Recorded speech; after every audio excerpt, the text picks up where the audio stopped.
Il y a quelque chose qui me frappe actuellement quand même. C'est l'incroyable naïveté de l'opinion de gauche dans ce pays.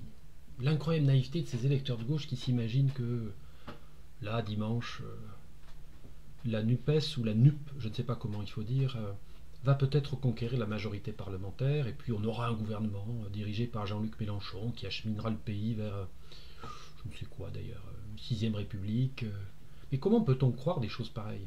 Alors qu'on sait très bien, d'abord, que arithmétiquement, il est quasiment impossible que cette conversion de la majorité des Français au programme de gauche soit possible, dans la mesure où lors des précédents scrutins, ils ont largement voté pour la droite et l'extrême droite, et cette catégorie évidemment incluant le mouvement Ensemble, le macronisme.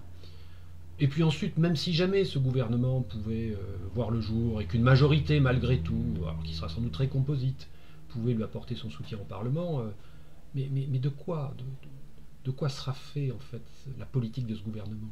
De quoi cette politique sera-t-elle le nom, puisqu'il n'est même pas prévu dans le programme de la NUP ou de la NUPES de sortir de l'Union européenne, de rompre avec la logique ordolibérale instituée au moment de la création de l'euro, de sortir en réalité de la logique des traités européens, même si dans le programme de la France insoumise on en parlait, mais on voit bien qu'il n'y a pas la volonté clairement affirmée de rompre sans condition avec la logique ultralibérale qui est celle de l'Union européenne telle qu'elle est, et non pas telle qu'on rêverait qu'elle soit. De la même manière, on ne voit pas dans le programme de cette gauche, cette prétendue gauche prétendument réunifiée pour l'occasion d'un scrutin, la volonté clairement affirmée de rompre avec l'OTAN, de sortir de l'OTAN sans condition, comme on devrait le faire, de la même manière qu'on devrait sortir sans condition immédiatement, quel qu'en soit le prix, de l'Union européenne et de la zone euro. Non, il n'y a pas cette volonté. Donc cette prétendue gauche n'est pas une gauche, parce qu'une gauche qui prétend mener une politique de progrès sans en réunir les conditions qui en sont les prérequis fondamentaux, sans opérer les ruptures fondamentales, qui seules rendraient possible la conduite d'une politique progressive dans ce pays, c'est pas une gauche. Voilà, c'est autre chose. C'est un ersatz de gauche. C'est quelque chose qui, en réalité, relève de la longue histoire des trahisons, en fait, du peuple de gauche par les partis de gauche. Et ça, c'est quelque chose à la fois de très ancien, de très profond, qui ressemble presque à un destin, finalement, dans ce pays. Donc il faut rompre avec tout ça. Il faut rompre avec tout ça.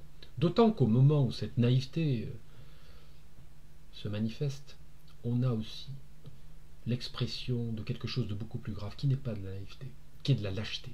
Ouais, de la lâcheté la plus crasse, la plus vile, la plus rampante de cette même gauche face aux enjeux de la crise internationale actuelle, face à ce qui se passe, c'est-à-dire le déchaînement du bellicisme occidental, du bellicisme atlantiste, qui ne date pas évidemment du conflit qui serait prétendument initié par les Russes depuis le 24 février, non, qui date depuis des décennies, qui est l'offensive en règle, le travail de sape sournois mené par l'OTAN, cette alliance criminelle et destructrice, contre la Russie, contre la souveraineté de la Russie, visant à la déstabiliser, comme aujourd'hui d'ailleurs, on le voit bien, la politique américaine cherche de la même façon à déstabiliser la Chine, en envenimant la situation, en jetant de l'huile sur le feu entre la Chine et Taïwan. C'est la même logique. Or, c'est avec cette logique qu'une véritable gauche française, respectueuse des valeurs de la Révolution française, de la résistance et de la libération, devrait prendre en considération. C'est en partant d'une analyse objective de la situation et en prenant ses responsabilités qu'elle pourrait exister comme telle. Mais elle ne le fait pas. Elle ne le fait pas parce qu'elle est lâche. Parce que les gens, et Mélenchon le premier qui dirige cette prétendue gauche, sont en fait des couards, des lâches. Des gens qui ne pensent qu'à sauver leurs fesses à l'occasion d'une élection et qui n'ont nullement l'intention de changer les règles du jeu.